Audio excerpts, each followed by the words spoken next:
Hello, everyone. Welcome. We've got myself, Sarah, and Dan here today. I'm going to do a super quick intro to Sentry and to Dan, and then we're going to jump in with everything that he has to share with us today. So we're going to talk very briefly about debuggability. Dan's going to give us a quick kind of intro into the app that he's building and kind of where these examples are coming from and give us a little bit of context. We're going to dive into how he optimized API performance and then also how he leveraged session replay to resolve some issues.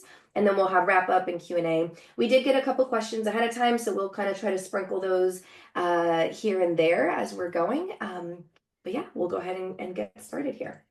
So you might know Sentry as a monitoring platform, but monitoring implies something that's a little bit more passive than what we are actually trying to help developers be able to do. So rather than thinking about monitoring and observing and passively just looking at dashboards or needing to sift through mounds of data to try to be able to contextualize and resolve issues, we really want to be thinking about the idea of debugging. And that's really what this entire workshop is about as well. And so when we say debugging, we're kind of thinking about the idea of Sentry being a debuggability platform.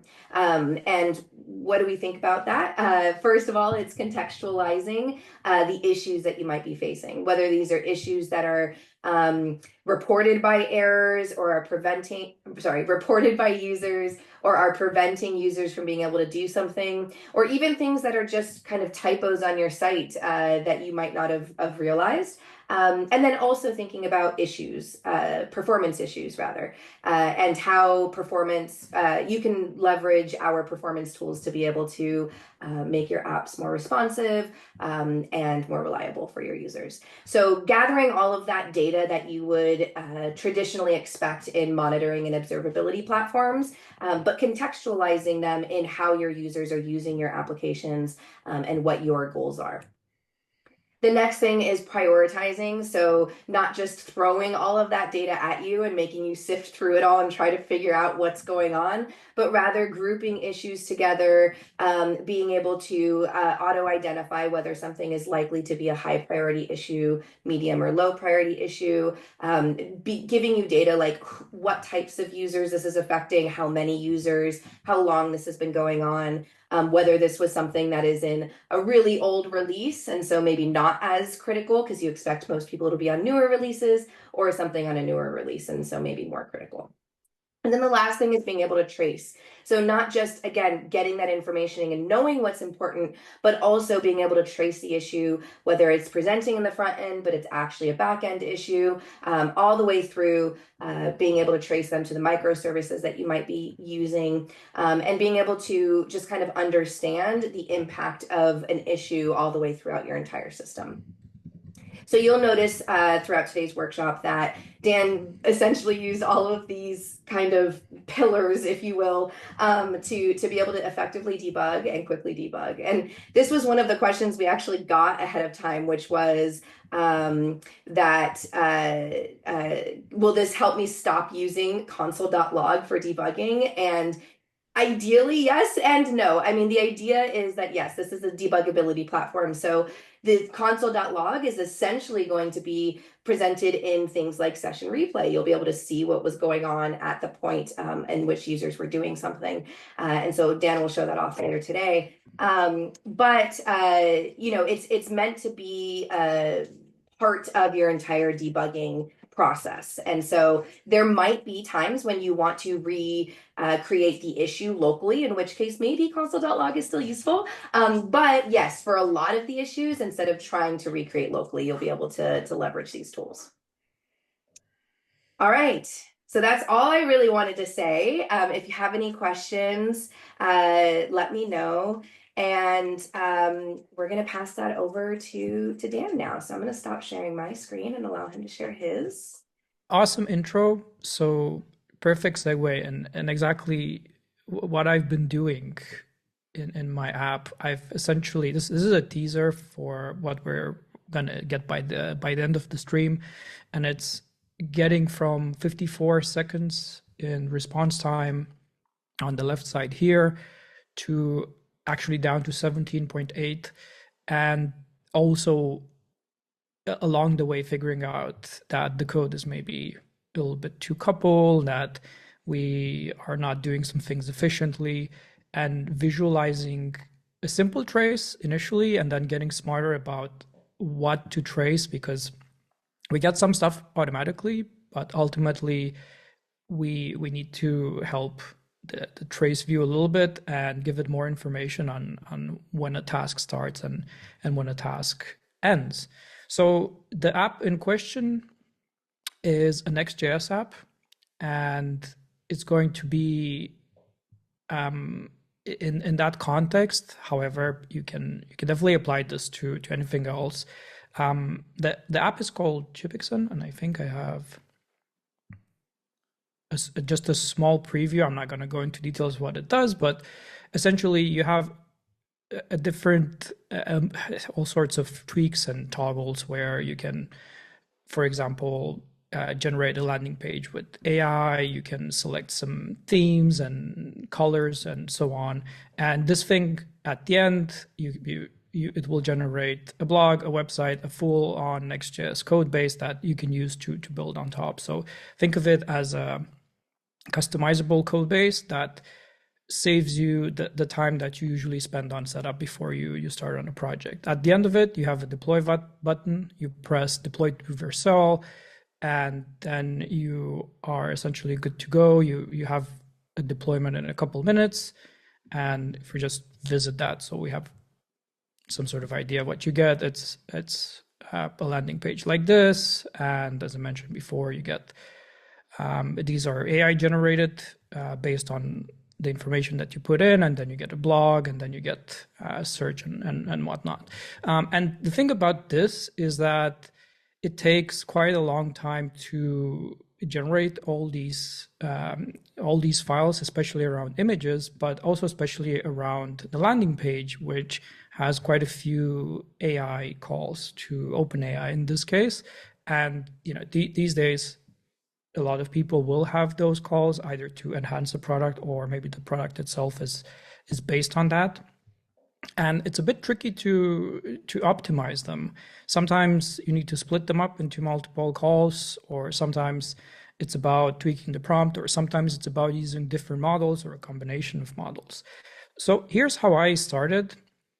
I essentially enabled the trace view, and I got a little bit of info, but not a lot. I could see the total response, and then Sentry could pick up a few of the third-party API calls. So you see I have some API calls to GitHub here, but the rest in between was a bit of a black box. So to actually get more out of the trace view, what you have to do is wrap some of your heavy or relevant, let's say, spans. And a span here is any sort of function that maybe does, copying a file, or zipping a file, unzipping, making a third-party API request. It could be anything that's asynchronous or synchronous. It doesn't matter, but you have to spread these out throughout your code base. Now, I have a lot of steps. You can imagine generating a code base, and I had to add quite a few of these. And then in some cases, you might want to control this a bit more. So the first example essentially just wraps the code that you have. You don't have to do much about it, but you can also take full control and start a span yourself. Or if you want to go very advanced, you can start a parent span, and then you can have child spans underneath. And I've done that for some of the things just to better understand what I could optimize, because at the end of the day, what the trace view helps you with is to visualize where you could optimize things, and also to see the impact of a change, because then you get back to it and you see how it improves or not. Not all the things that I've done have actually improved the response time. Some of them made it worse, and then I just had to roll back or make different kinds of changes to further optimize them. So after I sprinkled some of these in my code base, you can see that I'm starting to get quite a few more items here in my trace. Some relevant ones, copying files, unzipping files, and so on, that take a few seconds. And then also the ones that do replace content, these are actually the AI calls. There's a black box as well that takes 35 seconds. So obviously there are other issues here. I don't know if anyone else in the audience have seen it, but there's a huge waterfall here that just is just waiting on the previous call. And the AI tasks themselves are waiting on everything else to be done before they fire. So if we take a step back at what we had without adding those span pieces of code that essentially help Sentry figure out the trace, we went from here to seeing a beautiful trace view with all of the things broken down. And as I debugged this and got wiser about what I need, I actually added more. So this is going to expand quite a bit by the end of it. And I also figured out there's ways to hint Sentry at what type of spans these are. So you can highlight, for example, file system operations better. Now, but let's look at some of the obvious issues. There are also some that are not that obvious. The waterfall that I mentioned, some things also you realize that you can't really improve. So if you have a step that copies some files, so for the code base, I need to copy those files and I need to unzip them. There's not much I can do there. These things run in parallel. It's just something you have to accept. But then the waterfall can definitely be improved. The image processing is also waiting and takes quite a long time, and it doesn't have to wait for all of this to happen. And then, of course, the AI calls that I happened to mention before, they are the biggest win here by far. So what I've done is each of these I took and I iterated on the code. Then I tried the same operation and then saw did it improve and by how much. Based on that, I could either spend more time if I saw, all right, this is an easy win. There's definitely something more to get out of this, or realize that I cannot get much more out of it, so I'd better look for the low-hanging fruit instead. The result of that that I showed in the beginning is more than 30 seconds of optimization. And I'm going to go a little bit through what has changed, because it's quite interesting what looking at the previous trace view and the one that I arrived at, you can see there are a lot more operations and the order has changed drastically, but also the actual part that calls the OpenAI GPT task has been broken down into 4 different calls. So this was a trade-off that I made to actually pay more, but to get down from 34 seconds to 8 seconds now. So all of these are now happening in parallel, and they each have some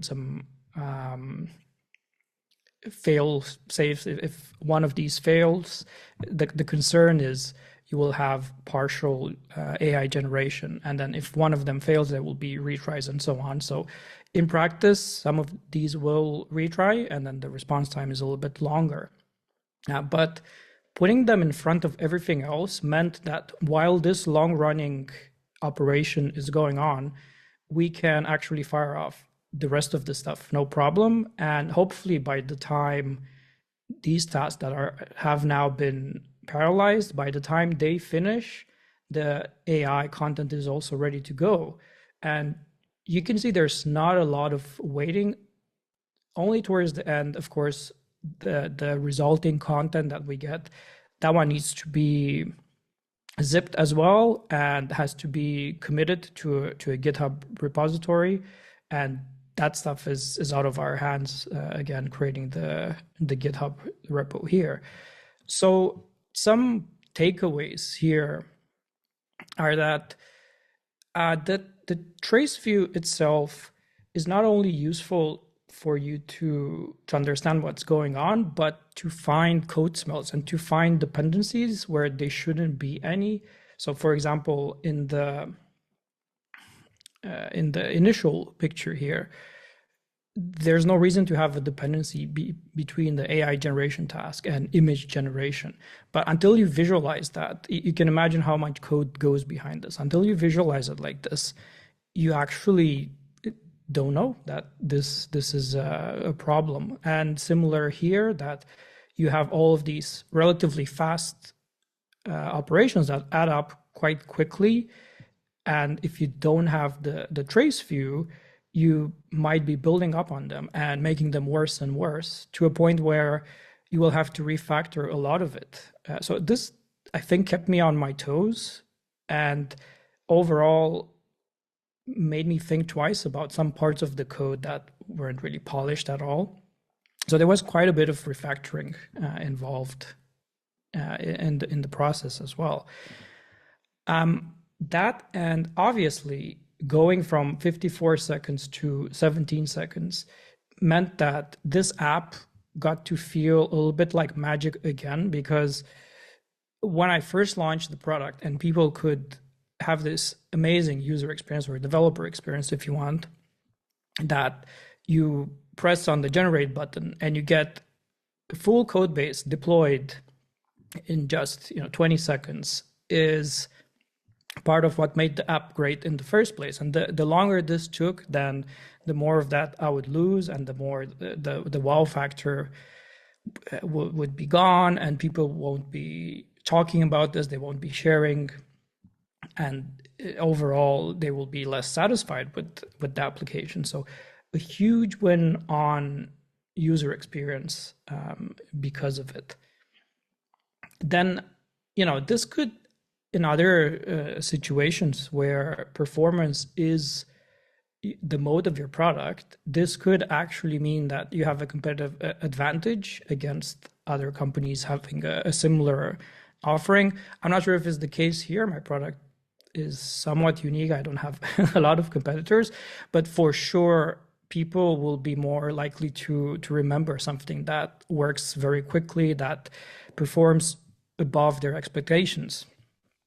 Well, and I Right. imagine that if you want to then kind of do more in your application as well, like you said, kind of being able to identify that low-hanging fruit of either optimizing images or being able to parallelize things, operations, would allow you to kind of not create this performance bloat, if you will, over time as you continue to add more functionality. Yeah, exactly. So having this set up early is quite useful. I had to catch up on a lot of bloat that I Yeah. added because I wasn't aware of. I didn't have this view, and therefore I kept adding features and adding more code on top of what was slow already, and never really took a step back because I wasn't aware that I should take a step back. Obviously, at some point, I saw the response time also in Sentry, just seeing 50 seconds. That's not reasonable for even for this type of API call. That is a bit, people usually leave something after the first 3 seconds. So Mhm. even though you try to align expectations, that's not a reasonable amount of time to wait. So at some point it will become obvious that there is some optimization you need to do there. Definitely. Yeah, yeah, and this is the final trace view. What I've mentioned before is that you can actually tag some of the operations, and you can see these are file operations that will have a different color, and there are APIs to take full control of this. I didn't want to do too much. I made a utility for it because I didn't want to essentially write a lot of code.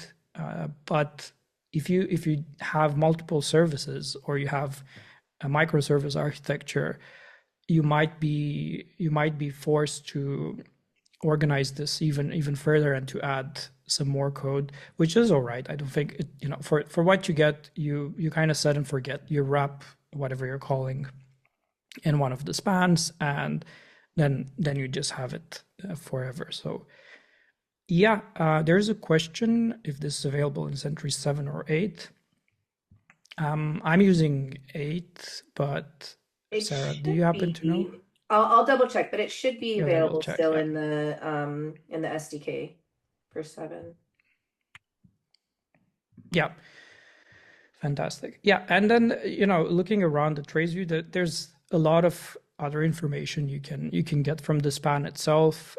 You can also see how a certain span evolves over time, and you see this. Sometimes you see a warning that this has increased in time. It used to take less time before, and also you will see these close to your errors. So when there's an exception in your API, you will get a link to the trace view as well. So the way I got into traces and performance optimization was because I had a few exceptions, and then I went through the trace view, and I thought, wait a second, this is a great way to just visualize the internals of the backend and how the API works, and not only to see where something failed. So I think that goes back to what you said in the intro, Sarah, with this just gives you the ability to debug in general, and it works for both performance and exception tracking. And I really like it for exceptions as well. I'm going to show you an example later. There is a question from David as well. He asks when to decide if he should wrap something in a span. So my approach to this was each of the file operations I will wrap in a span. Each of the third-party API calls I would wrap in a span, and then each of the things that I thought will take a considerable amount of time. So it's not very scientific.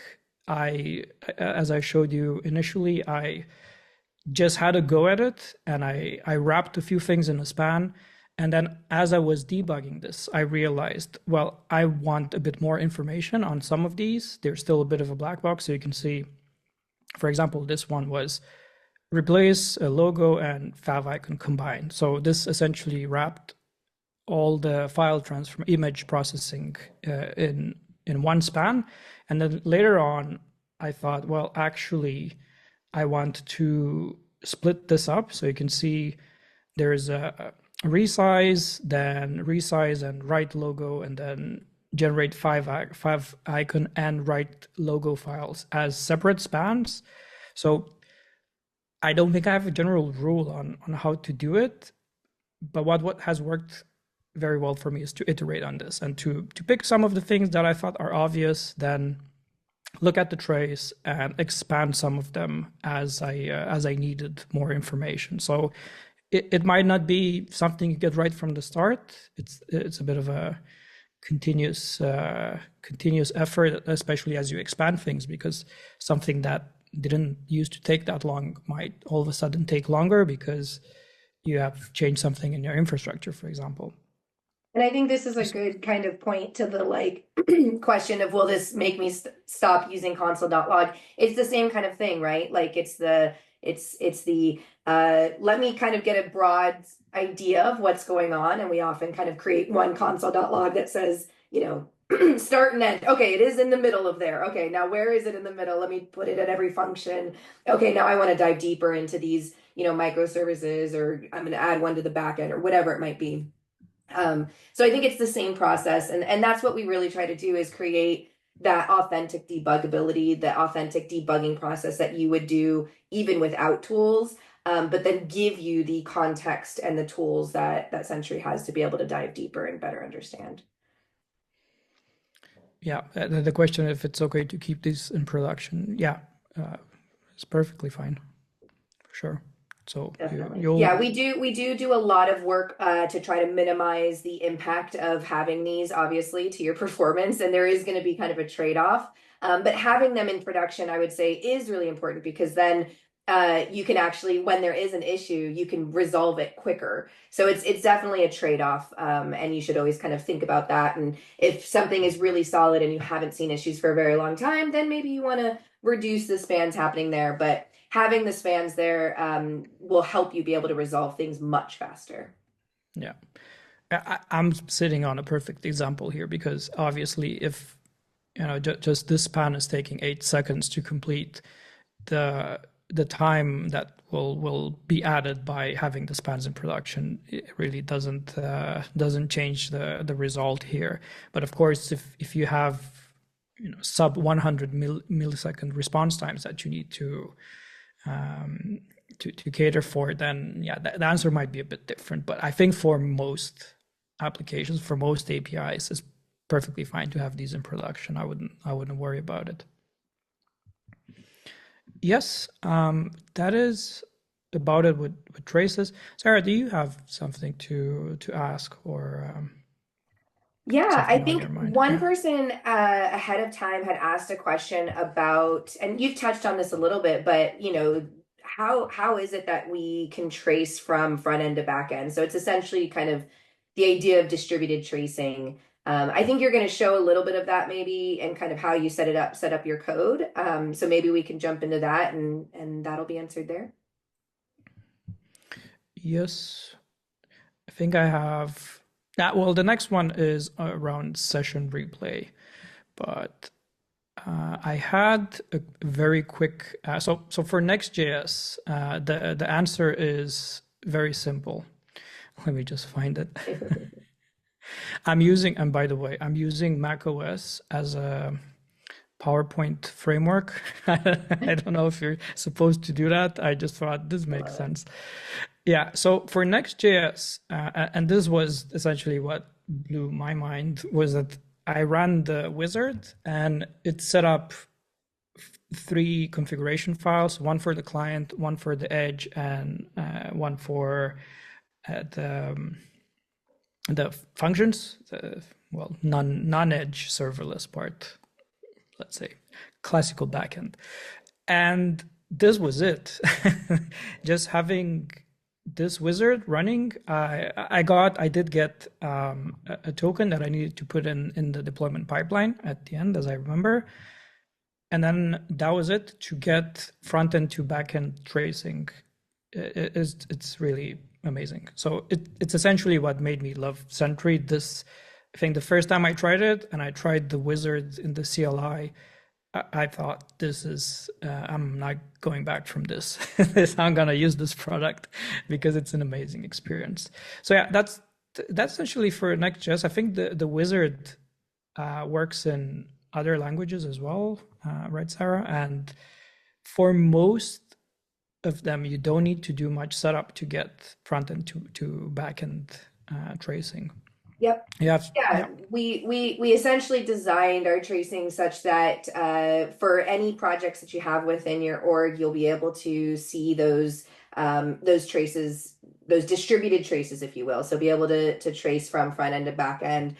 We have SDKs for and support for over 100 languages and frameworks. So likely we are supporting whatever you are building in.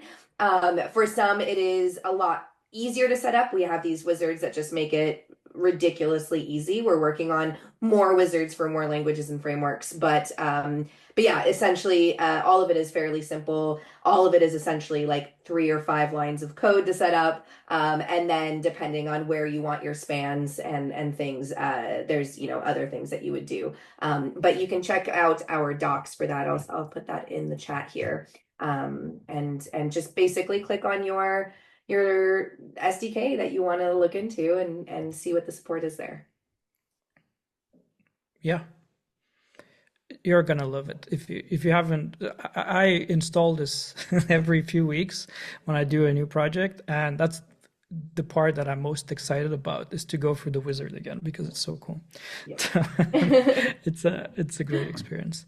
Yeah, but speaking about setting up things, the next thing that I wanted to touch upon that helped me a lot, and also requires what we have here, one, two, three, well, let's say 8 lines of code, and that is session replay. And this has really changed the way I think about debugging, but also about customer support. So I have quite a few apps, I think apps and tools and so on, maybe up to 10 these days.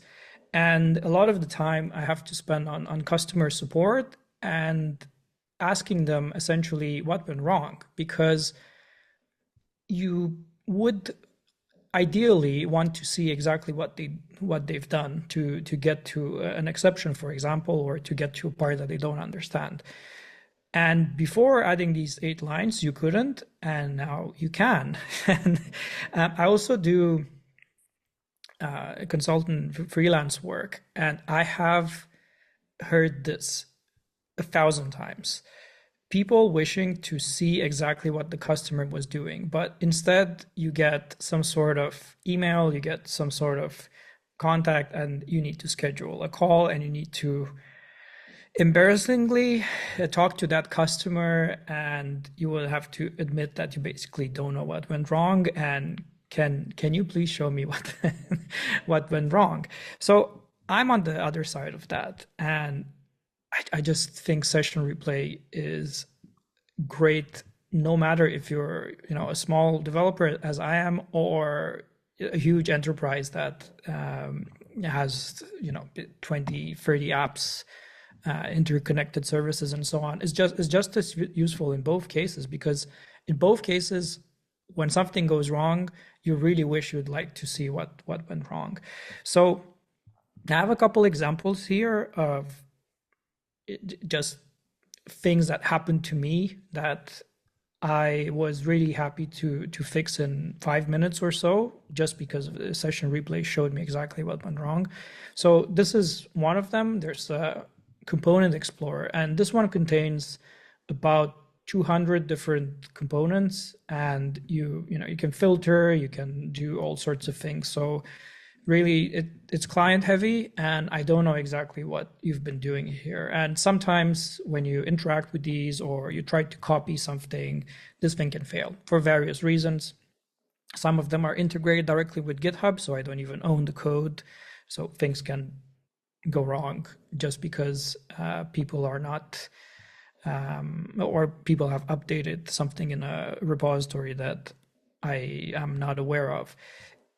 That's one example, and the other example is quite similar. There are a number of templates, and throughout these templates, you can enter something called thief mode, and you interact with the elements, and then you can copy any of these elements and view the code. And you can imagine how many of these it could be and how hard they are to actually spot when they go wrong across so many different templates. So one day I get this email saying that there are 3 new alerts, and then that I have a request failed with a status of 500, which can be anything really. It could be, sometimes things go wrong in the serverless world, believe it or not, and things can just fail. But the interesting part about this that I noticed at the time is that I have a view replace button. So obviously that's the thing that I'm most curious about in this case. So if you press on it, you go to a page like this, and it's going to be so cool.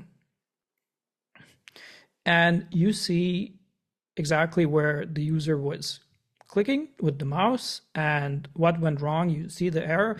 Now there's one thing here. You can choose to replace text and sensitive information with stars. So that's why it's looking a little bit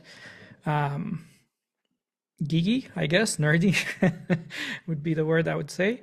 However, you see everything in here, and you have the ability to see the full replay. So if you thought this was cool, this usually is enough to identify what the bug was, because you get a pretty good indication visually where the user was and what they were clicking on.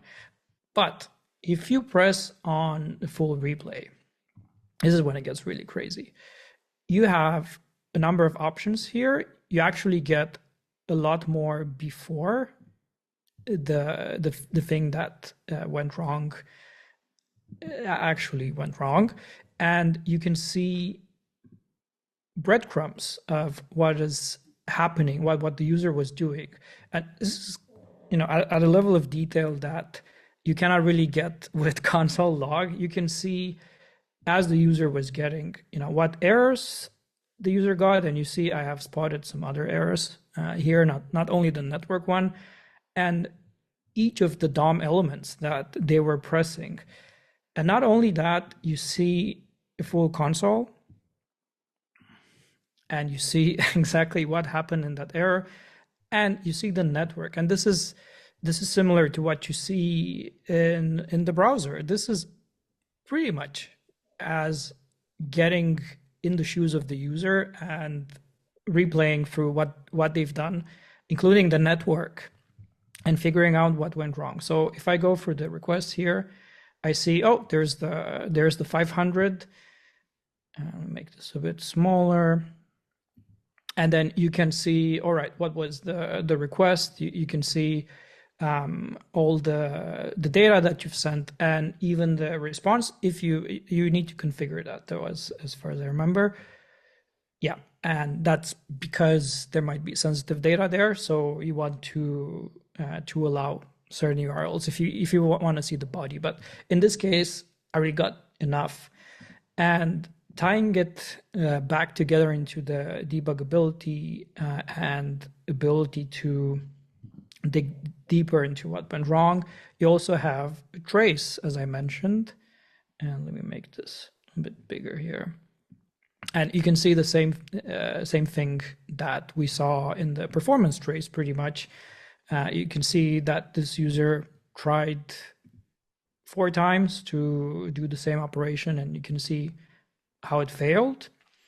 And then you can even navigate to that event and see a full trace view. And then we're back to the familiar ground. And this is again front end to back end. You can see that this is on the server and this is on the client side.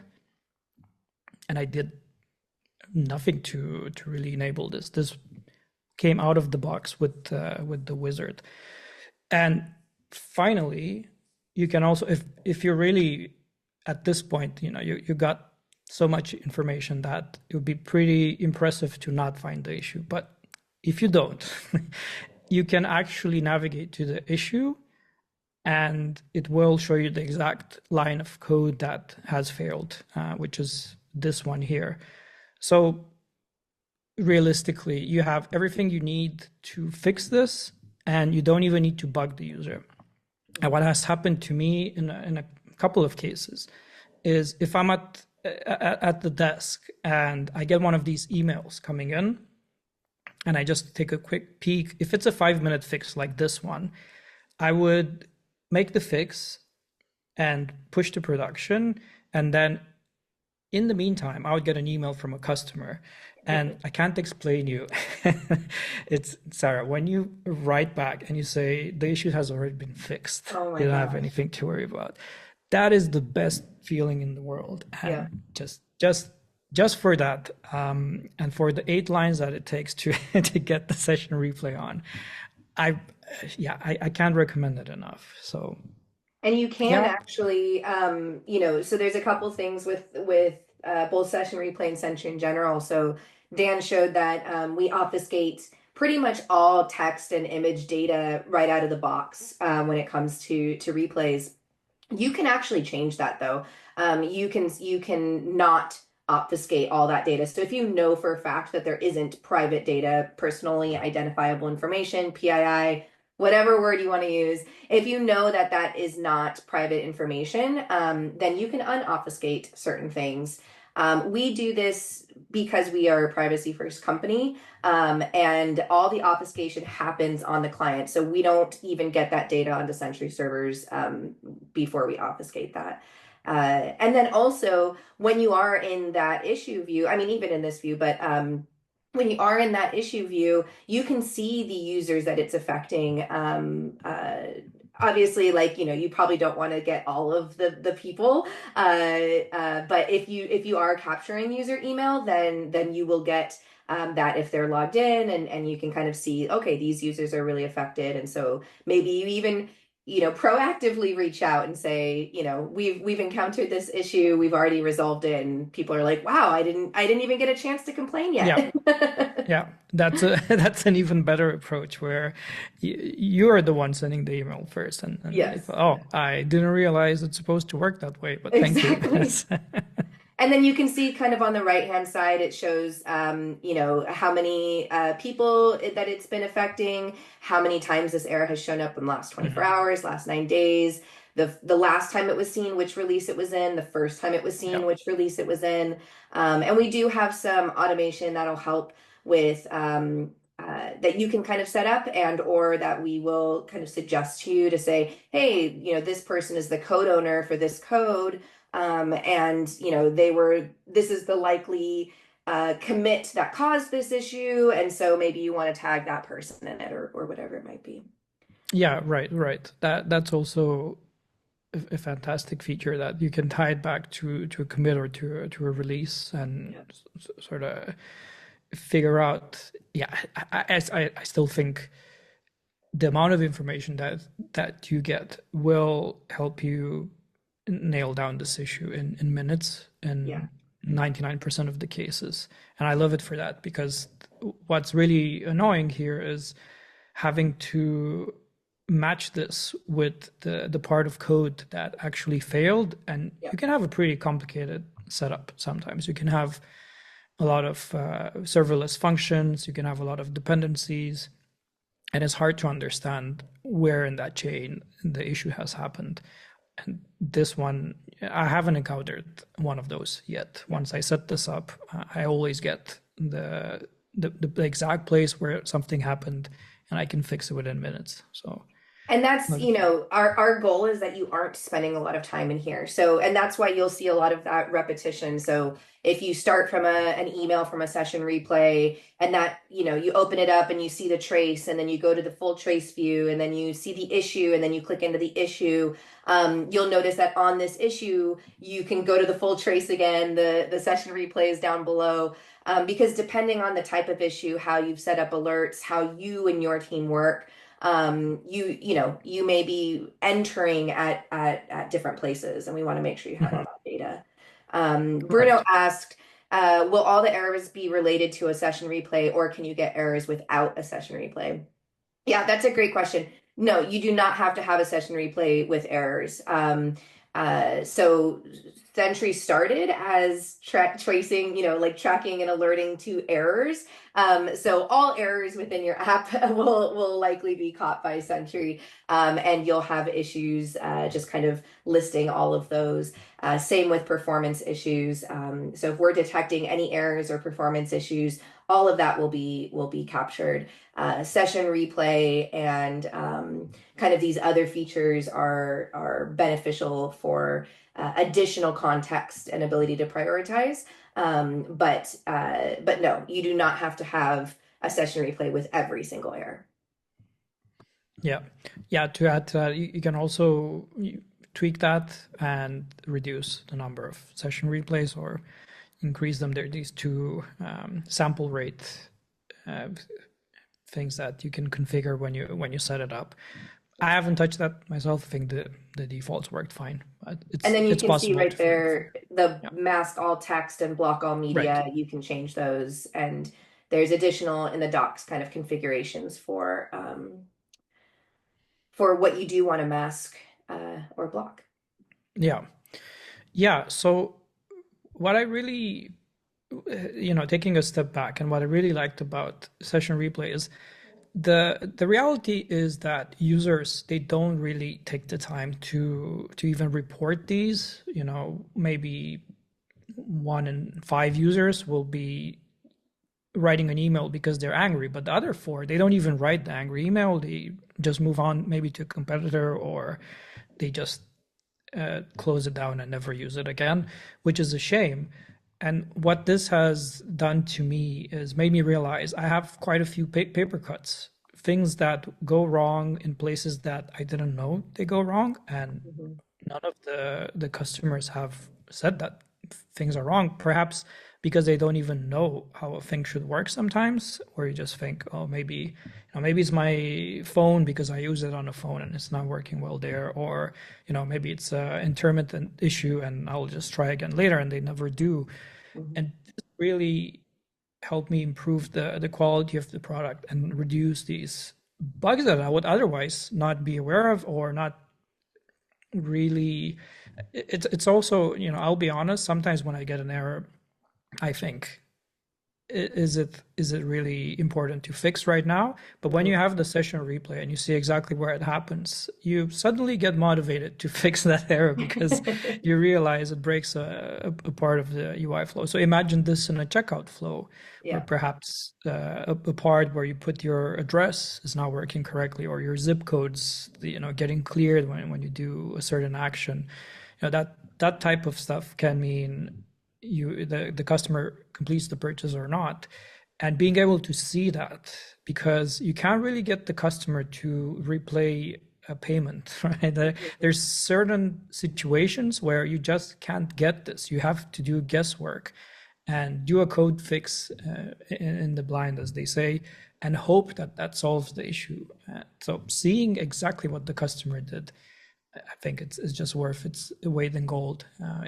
It's just fantastic, and I know a lot of people wish for this. They just don't know it's possible yet somehow. Yeah. Someone did ask on YouTube, because we did get that working just on a different link, but they said that they use the wizard to send a test error and verify their dashboard. Do they need to update all of their on clicks in their app with Sentry to get that breadcrumb data? Did you have to do that, Dan? No, it's all automatically done. So just sit back and relax, and when Yep. something goes wrong, you're gonna get it. That's the beauty of it. It's it's all automatic. Yep. So I think the tracing part, just to clarify, you do need to set that up, because that usually happens in a backend process where it's pretty difficult for Sentry or any other piece of software for that matter to break things down into chunks, because ultimately you need a human to reason about the code Yep. and to say, okay, this is a significant chunk of work that we should wrap in a span so we see the performance. But for everything else, and for exceptions, and for click events, I showed you the breadcrumbs. Mhm. That is automatic. You don't have to do anything to get all of that data. You don't need any click events. It's the config files that you get as part of the wizard is all that you need, and you don't even need to manually tweak those. I haven't. It's just the defaults are working Yep. fine. Yep. Yeah, again, Yeah. the goal is, help you as a developer get back to being more of an engineer and not just, you know, coding for coding's sake. So yeah, just one of our teammates, or one of my teammates, Lazar, he recently did a whole series on clean architecture and the benefits of thinking about the architecture before you build, so that way when you do go to instrument it with things like tracing or even just debug in general, it's a lot easier to kind of separate those blocks out. So yeah, Yeah. awesome. Um, yeah, there were a couple other questions, and I think also what are the best practices here and some limitations. I Mhm. I think some gotchas here are, which were gotchas for me. If you handle the exceptions yourself, so if you have a try catch block, that's when you actually need to make a custom a call to log something in Sentry if you want, because Sentry it will get all the on-caught exceptions. But if you caught the exception, you're not going to see an error in Sentry. So that's a bit of an interesting thing for me, because you would think that after you run the wizard, everything seems to work. But then the more you handle exceptions in your code, then the fewer things you will see in Sentry. And maybe that's fine. I guess when you handle the exception, you don't want to see it in Sentry anymore. And in some cases, but in other cases, you want to see if there's an escalation, if you get a lot of those all of a sudden. So in that case, it still makes sense to add some custom collection, or use Sentry's APIs to send. You can send a lot of things. You can even send an entire file if you Mhm. want. I do this for big configuration. You can attach a document to the logs and have all the debugging information you want, or just let it collect its own things. It's pretty much out of the box. You get pretty much what you need to solve the issues, and then as you get a bit smarter on handling these exceptions, you can start adding custom things. But I actually like keeping things lean. Yep. Yep.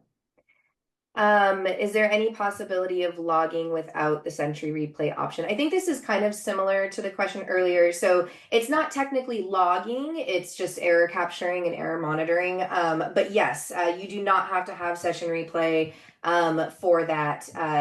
If you just install Sentry, install the SDK in your project, we will capture all the uncaught errors and do some performance monitoring if you've set that up. It's just a couple lines of code and our kind of docs and our initial kind of setup wizard installation that will walk you through a lot of that initial stuff, and we'll share some resources with you on that as well.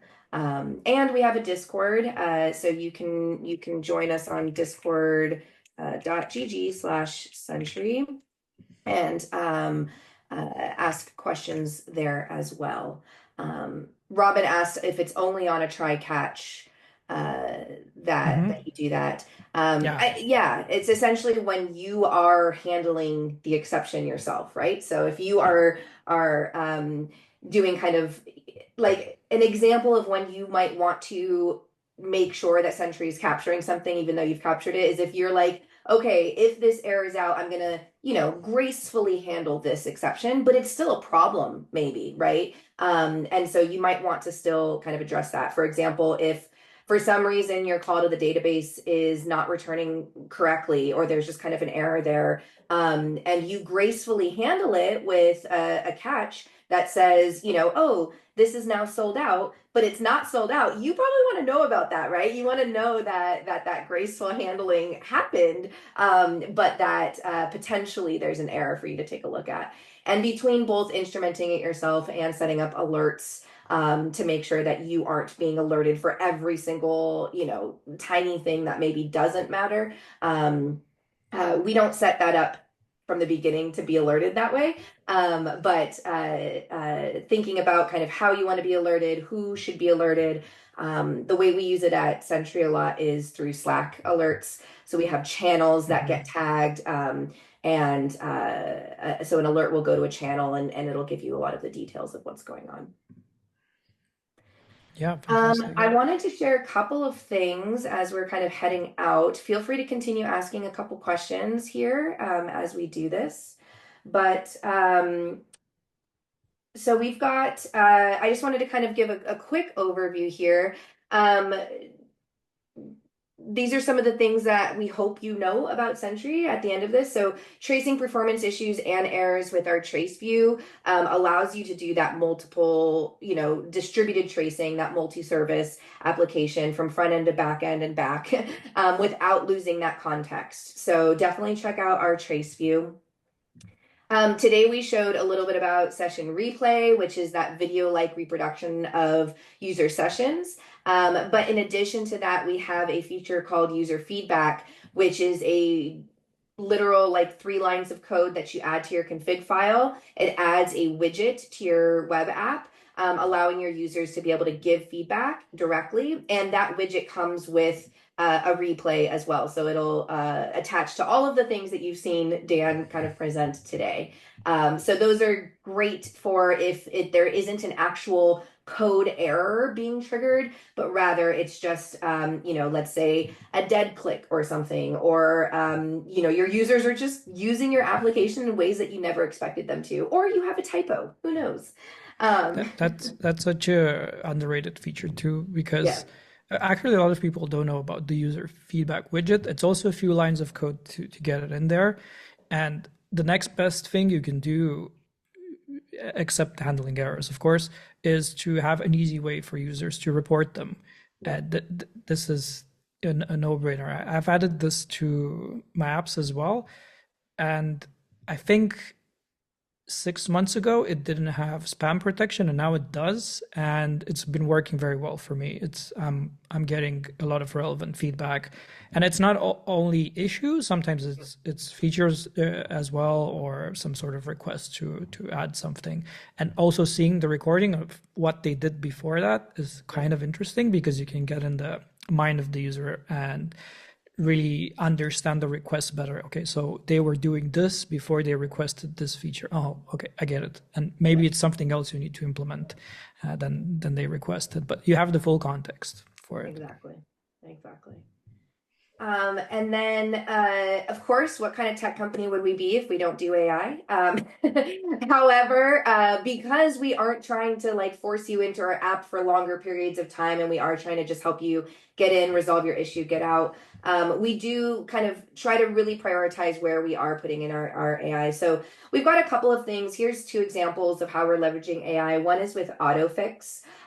So within your issues, we use all of the context and data that we have on the issue that occurred and help you generate a fix, and could potentially even open up a pull request for your review, to see if that, like if it's a fairly easy, straightforward fix, then maybe our AI can do that. And then it's just a matter of you using your human brain, making sure that makes sense for your app, the issue that you're seeing, and then merging that in. And then we also earlier this year launched one of the first Copilot extensions alongside Microsoft and GitHub.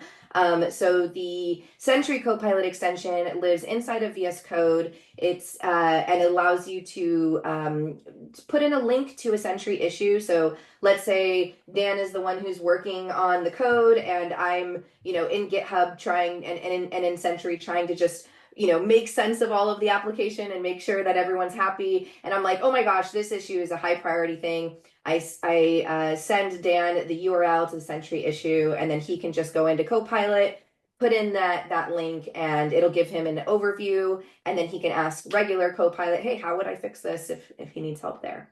Um, so And again, then trying to keep regular Copilot will actually know the context of the code base. exactly, Yeah, okay, that's exactly. pretty cool. I need to Yep. try this.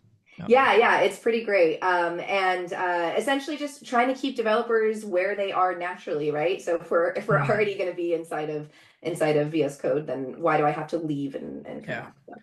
So, That's why I think ChatGPT isn't working very well for me, because the yes, context switch is very difficult going back yes, and forth. So having the thing, if possible, on the line that I am, then yes. I that's highly, highly recommend trying out Copilot, even just that inside of VS Code. Mhm. You can highlight a section of code and say, like, what is wrong with this? And it'll just, it knows the context, and it's like, oh, you should probably do this, blah, blah, blah, blah, blah. And it's pretty great.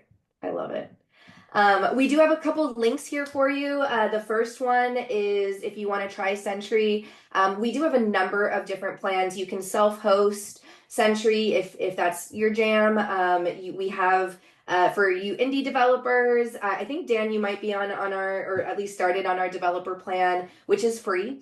But Sentry grows with you. So whether you're an indie developer kind of building on your own, or you have a small team, we have a fairly low price point for that, or you're a larger business or an enterprise business, we will grow with you with whatever size of team and applications you have. Um, the second link is just to our blog in general, and the third link is Dan. It does not work for Sentry. I forgot. I didn't actually properly introduce you, Dan. But Dan is an indie developer building a number of amazing applications, including Shapixin. He's also the co-host of the Morning Maker Show. So if you haven't checked out that podcast, I'm gonna throw it in the chat here right now. But you should definitely check out that podcast. And we met Dan essentially because he tweeted out the fact that he had been struggling with an error, and then finally gave up and was like, okay, I'm going to spend the whole day installing Sentry. Let me see what the issue is. And then the installation took him a matter of minutes. And he was like, oh, Yeah. why didn't I do that sooner? Yeah, So yeah, exactly, so he wrote a exactly. number of Yeah. blog posts for us, kind of just on his authentic experience, and that's what this workshop's about. So those blog posts are there. Yeah, So I turned from Sentry skeptic to the biggest fan essentially, and that was just without anyone pushing me, just through the for experiencing the product essentially. So, yeah, well, thank you so much for building this. yeah. Well, thank you everyone for joining us. Both of our Twitter handles are there.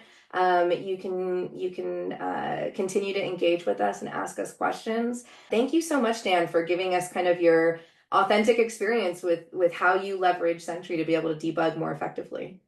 Oh, it was my pleasure. Always nice to talk about something I love. So, thank you so much for having me. I had a blast, and I'll be sure to highlight more things in the future. It's part of my stack now, so Yes. I'm I not love going it. anywhere. I Yeah. love it. Thank you all again for joining. Thank you so much, Aran, for joining. See you.